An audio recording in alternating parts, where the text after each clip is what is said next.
Hello everyone, आज हम पढ़ने वाले क्लास 10 ज्योग्राफी का चैप्टर नंबर फर्स्ट, जिसका नाम है रिसोर्सेज एंड डेवलपमेंट।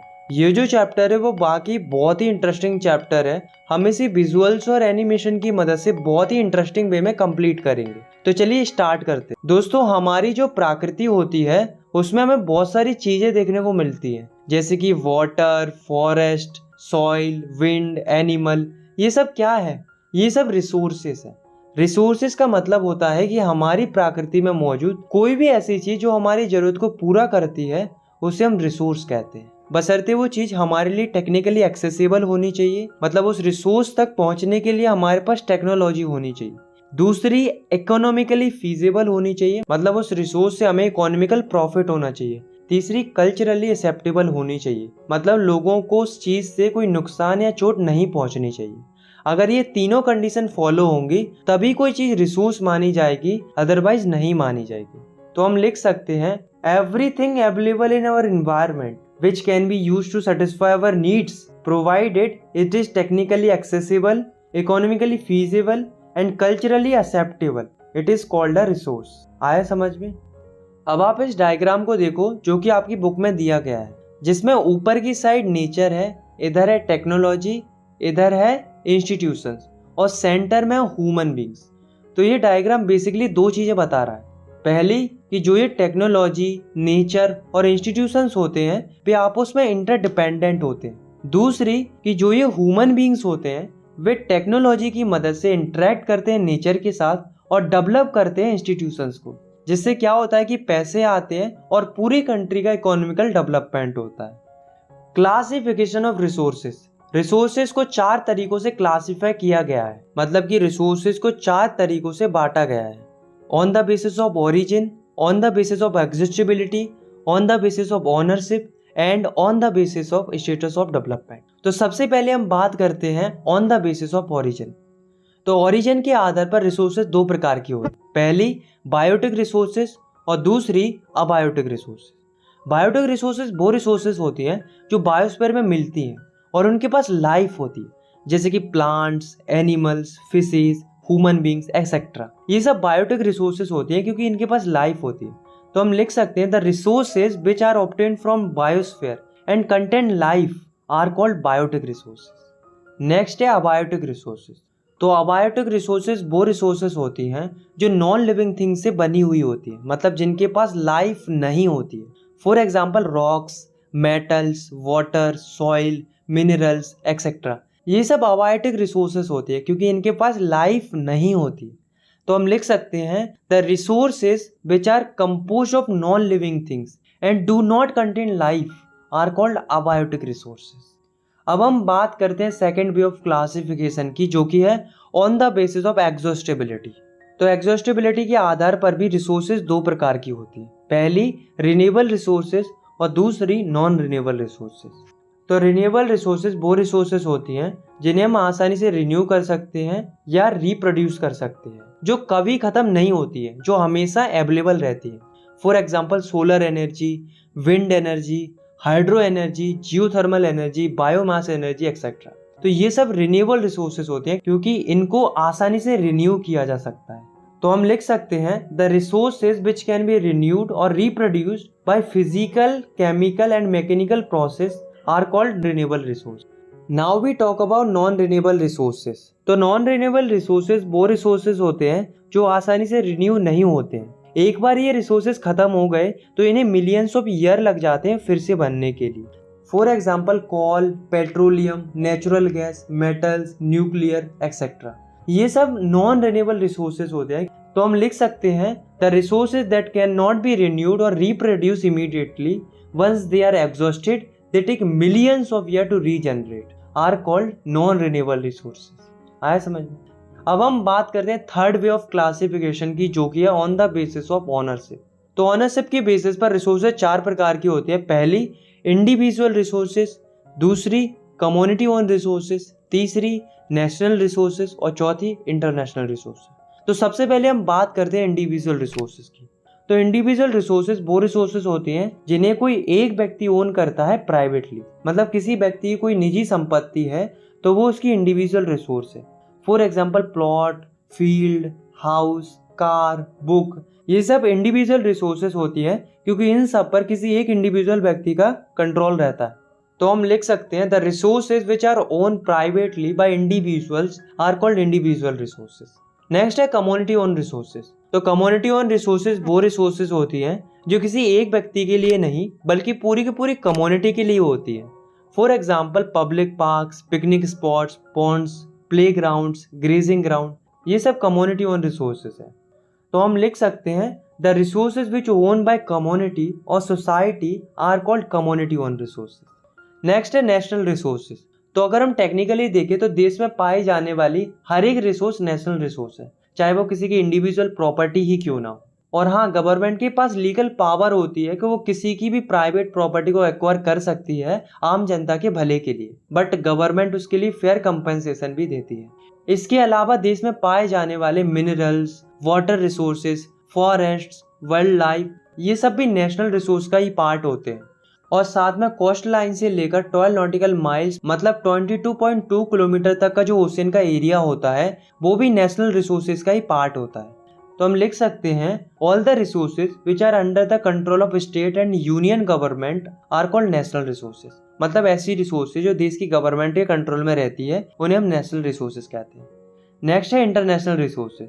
तो इंटरनेशनल रिसोर्सेज वो रिसोर्सेज होती हैं जिन पर किसी एक देश का कंट्रोल नहीं होता है, ना ही कोई एक देश अपनी मर्जी से इन रिसोर्सेज का इस्तेमाल कर सकता है। इन रिसोर्सेज को इंटरनेशनल इंस्टीट्यूशंस रेगुलेट करते हैं, जैसे कि कोस्टल लाइन से 200 नॉटिकल माइल्स के बाहर वाला जो ओशन होता है जिसे ओपन सी भी बोलते हैं, वो इंटरनेशनल रिसोर्सेज में ही आता है। अगर किसी कंट्रीज को इन इंटरनेशनल रिसोर्सेज का इस्तेमाल करना होता है तो उन्हें इंटरनेशनल इंस्टीट्यूशन से परमिशन लेनी पड़ती है। तो हम लिख सकते हैं the resources which are not own by any specific country which regulated by international institution, such resources are called international resources. आया समझ में? अब हम बात करते हैं फोर्थ वे ऑफ क्लासिफिकेशन की, जो कि है on the basis of status of development. तो स्टेटस ऑफ डेवलपमेंट के बेसिस पर रिसोर्सेज 4 प्रकार की होती है। पहली पोटेंशियल रिसोर्सेज, दूसरी डेवलप्ड रिसोर्सेज, तीसरी स्टॉक और चौथी रिजर्व। तो सबसे पहले हम बात करते हैं पोटेंशियल रिसोर्सेज की।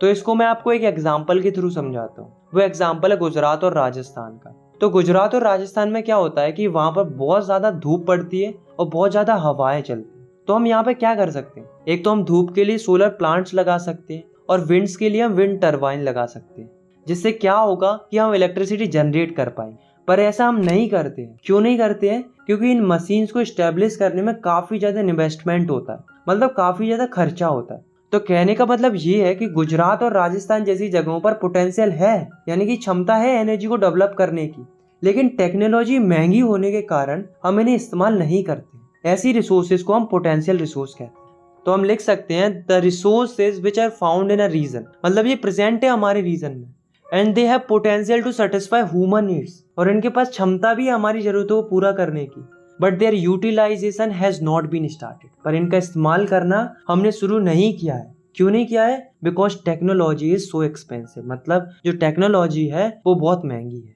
आए समझ में? इसका एग्जाम्पल हम लिख सकते हैं Gujarat and Rajasthan have potential for solar and wind energy.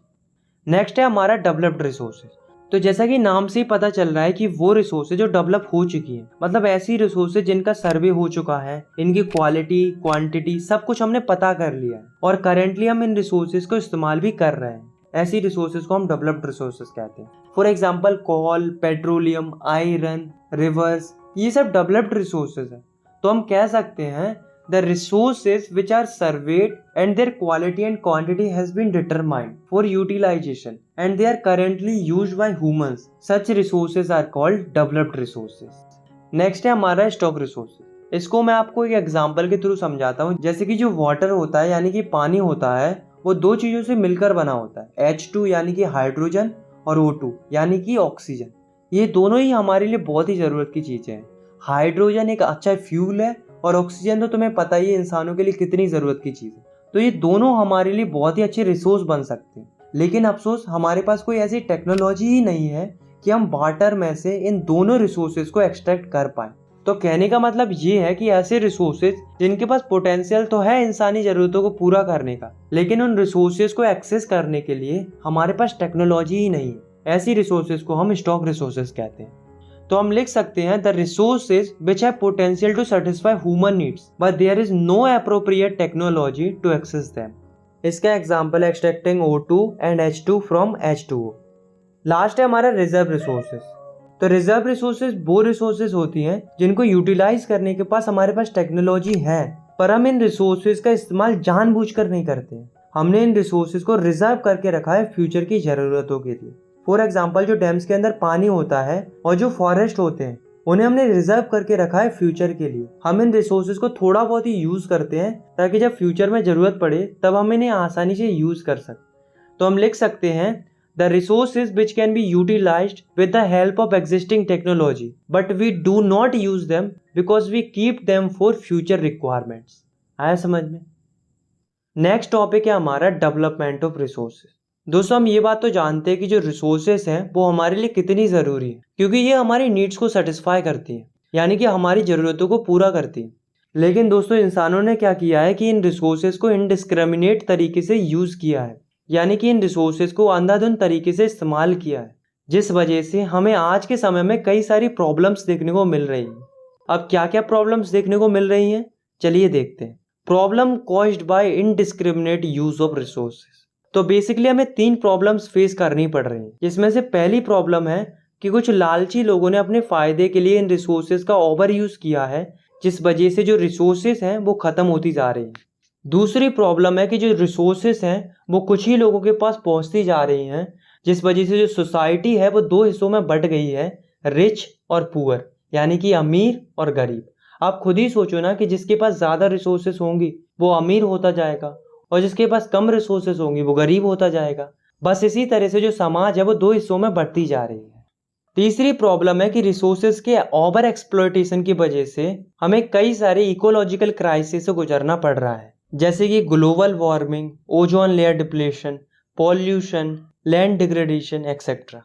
अब दोस्तों सवाल ये उठता है कि क्या कोई ऐसा तरीका है जिससे हम रिसोर्सेज को बचा सकते हैं? तो इसके लिए एक टर्म इंट्रोड्यूस हुआ, एक कंसेप्ट आया जिसका नाम है सस्टेनेबल डेवलपमेंट। तो सस्टेनेबल डेवलपमेंट क्या कहता है कि रिसोर्सेज का इस्तेमाल करो, बेशक करो, पर इस तरीके से करो कि जो हमारा इन्वायरमेंट है वो डैमेज ना हो और जो आने वाली फ्यूचर जनरेशंस है उनके लिए भी रिसोर्सेज बची रहे। तो हम सस्टेनेबल डेवलपमेंट को कुछ इस तरीके से लिख सकते हैं, the resources should be used in such a way that our environment is not damaged and the needs of future generations are not compromised. This called a sustainable development. अब दोस्तों सवाल ये उठता है कि जो ये सस्टेनेबल डेवलपमेंट का जो आइडिया था वो आया कहाँ से, इसकी शुरुआत कहाँ से हुई? तो हुआ क्या था कि 1992 में एक मीटिंग हुई थी जिसका नाम था रियो डे जेनेरियो अर्थ समिट। ये दुनिया का पहला इंटरनेशनल अर्थ समिट था। ये कहाँ पर हुआ था? तो ये ब्राजील में एक जगह है रियो डे जेनेरियो, वहां पर ये मीटिंग हुई थी। इस मीटिंग में 100 से ज्यादा देशों ने भाग लिया था। अब दोस्तों रीजन क्या था इस मीटिंग को करने का? तो रीजन था कि कैसे हम इन्वायरमेंट को प्रोटेक्ट कर सकते हैं और जो इन्वायरमेंट से रिलेटेड जितनी भी समस्या है उनका क्या क्या समाधान हो सकता है, इस चीज पर डिस्कशन करना, ताकि विश्व स्तर पर सोशियो इकोनॉमिक डेवलपमेंट हो सके। तो ये रीजन था और इसके लिए मीटिंग होती है, सभी आपस में डिस्कशन करते हैं और अपने अपने विचार रखते हैं। इसके बाद इस मीटिंग का रिजल्ट आता है। तो रिजल्ट क्या आता है देखो, पहला, सारे देश मिलकर जंगलों को प्रोटेक्ट करने के लिए ग्लोबल फॉरेस्ट प्रिंसिपल्स पर सहमति जताते, मतलब सारे देशों के लीडर ये सहमति जताते हैं कि हम जंगलों का सस्टेनेबल तरीके से इस्तेमाल करेंगे और जंगलों की रक्षा करेंगे। दूसरा, ये सारे देशों के लीडर सस्टेनेबल डेवलपमेंट के लिए एजेंडा 21 को अपनाते हैं। अब सवाल ये उठता है कि ये एजेंडा 21 क्या था? तो एजेंडा 21 बेसिकली कुछ नहीं था, एक डिक्लेरेशन था, यानी कि एक घोषणा पत्र था जिसमें एनवायरनमेंट की जो अलग अलग प्रॉब्लम्स थी जो कि इंसानों ने क्रिएट की थी उनको कैसे खत्म करना है और एनवायरनमेंट को कैसे बचाना है, इस चीज पर एक ब्लूप्रिंट था। तो आया समझ में कि क्या था एजेंडा 21। नेक्स्ट टॉपिक है हमारा रिसोर्स प्लानिंग।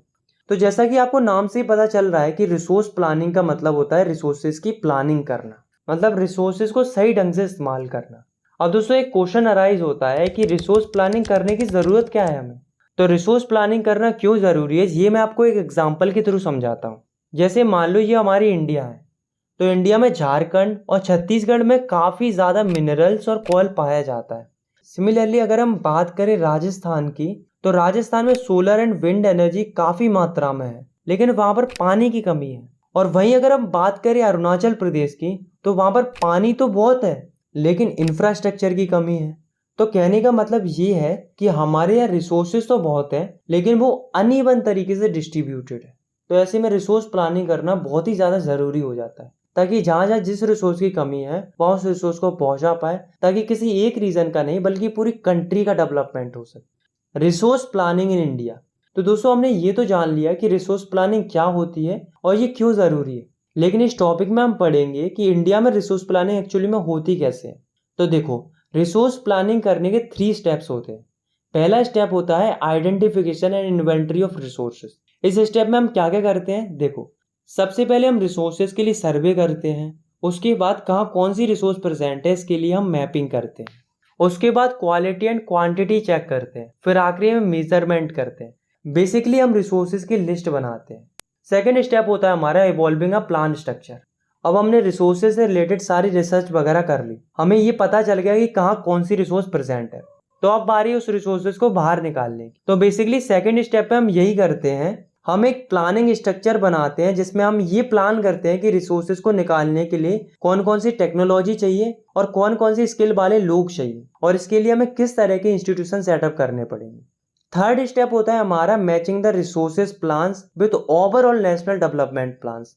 मतलब इस स्टेप में हम ये चेक करते हैं कि हमने जो रिसोर्स प्लान बनाया है वो क्या नेशनल डेवलपमेंट प्लान से मैच भी कर रहा है या नहीं कर रहा है, क्योंकि हमारा मेन एम यही होता है कि हम जिन रिसोर्सेज को निकाल रहे हैं उनसे हमारी कंट्री का ओवरऑल डेवलपमेंट होना चाहिए, ना कि नुकसान होना चाहिए।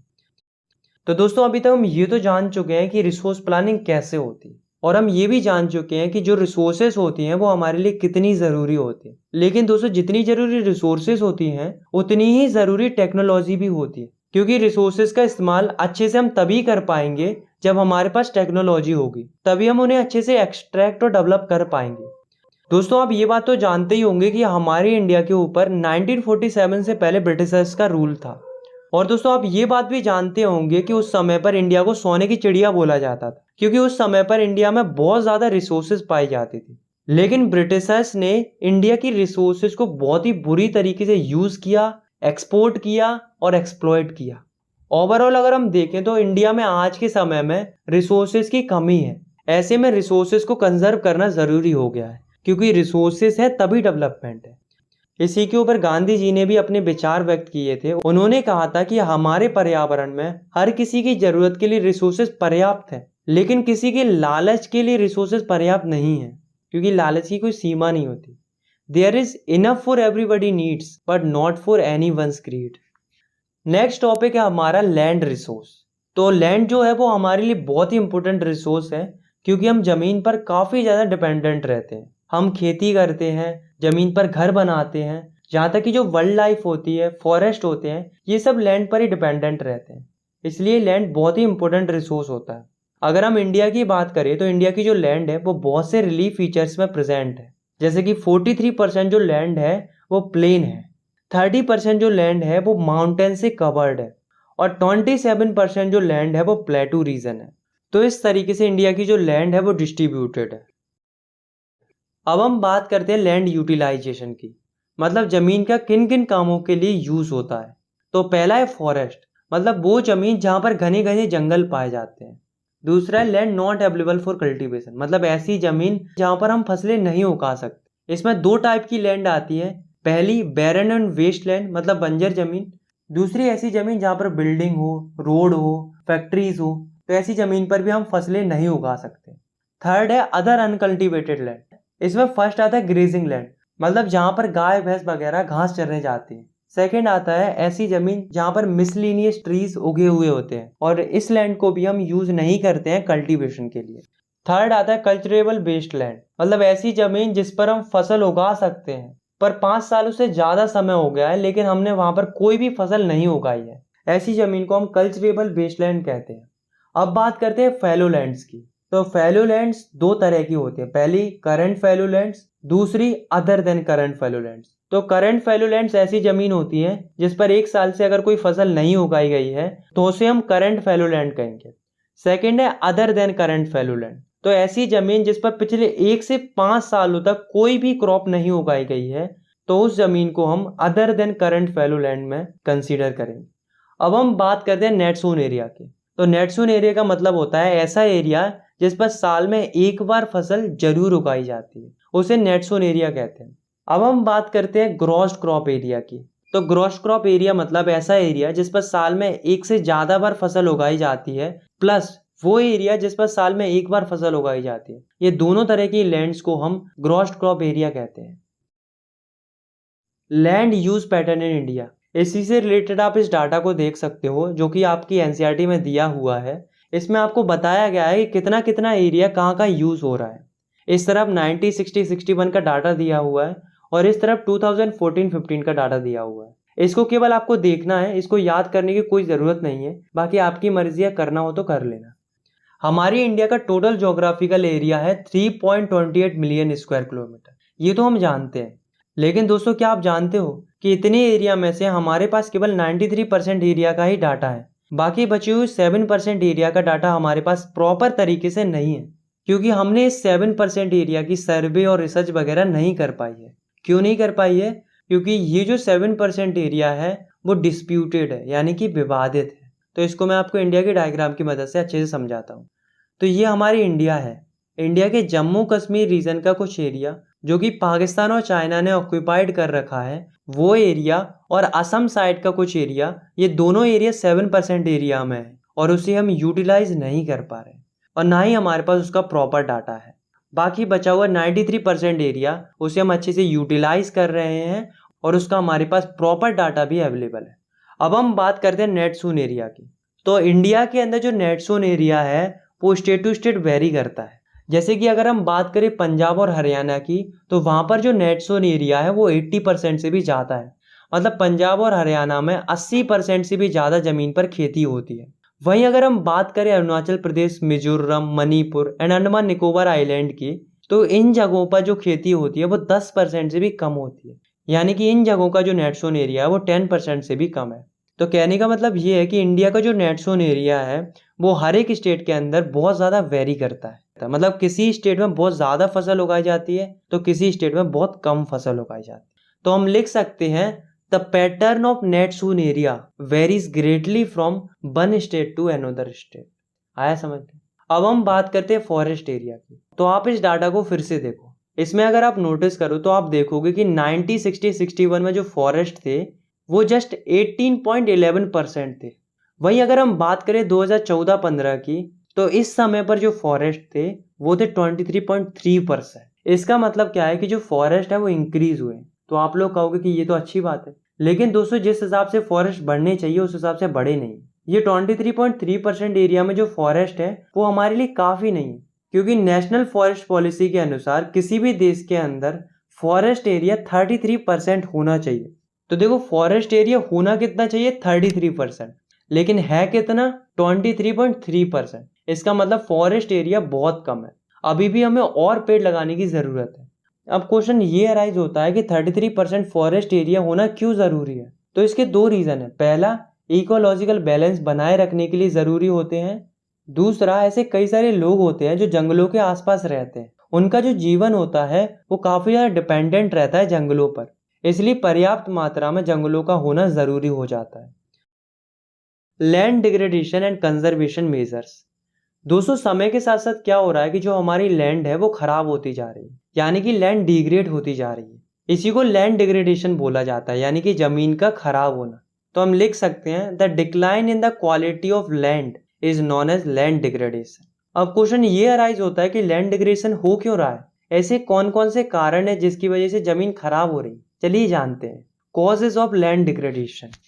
तो पहला रीजन है डिफॉरेस्टेशन, यानी कि पेड़ों को काटना। तो बेसिकली झारखंड, छत्तीसगढ़, मध्य प्रदेश, इन स्टेट में सबसे ज्यादा पेड़ काटे जाते हैं माइनिंग के लिए।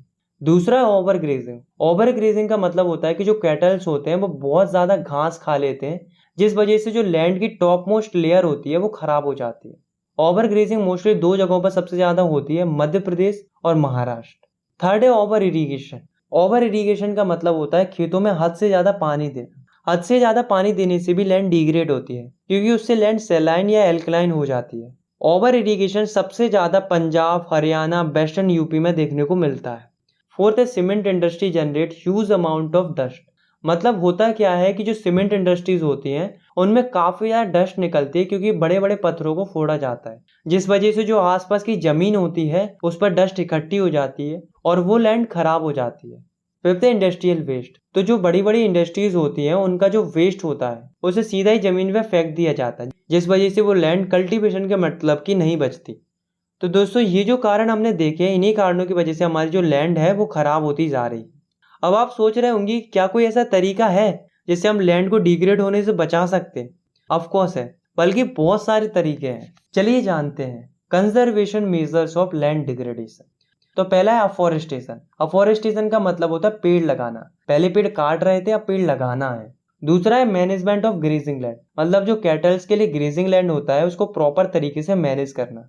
तीसरा है प्रॉपर इरिगेशन, मतलब अगर पानी है तो उसे हद से ज़्यादा इस्तेमाल नहीं करना है इरिगेशन के लिए, जितनी ज़रूरत है उतना ही इस्तेमाल करना है।